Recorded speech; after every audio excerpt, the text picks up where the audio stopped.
13 மாவட்டங்களில் உள்ள சீமை கருவேல மரங்களை வரும் 31ஆம் தேதிக்குள் அகற்ற வேண்டும் என உயர்நீதிமன்ற மதுரை கிளை உத்தரவிட்டுள்ளது.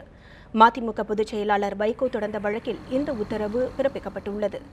மதுரை, சிவகங்கை, ராமநாதபுரம் உள்ளிட்ட 13 தென் மாவட்ட ஆட்சித் தலைவர்கள் தலைமையில் அந்தந்த பகுதி வட்டாட்சியர், பொதுப்பணி, ஊரகம் மற்றும் வருவாய்த்துறை ஊழியர்கள் உதவியுடன் சீமை கருவேல மரங்களை அகற்ற வேண்டும் எனவும் இவற்றை 13 மாவட்ட நீதிபதிகள் நேரில் ஆய்வு செய்ய வேண்டும் எனவும் நீதிபதிகள் உத்தரவிட்டுள்ளனர். இதுகுறித்த அறிக்கையை நீதிமன்றத்தில் ஜனவரி 31ஆம் தேதியன்று தாக்கல் செய்ய வேண்டும் எனவும் தெரிவிக்கப்பட்டுள்ளது. அந்த மாவட்ட தலைநகரங்களில் ஜில்லா நீதிபதி, மாவட்ட நீதிபதி மேற்பார்வையில் நீக்கப்பட வேண்டும்.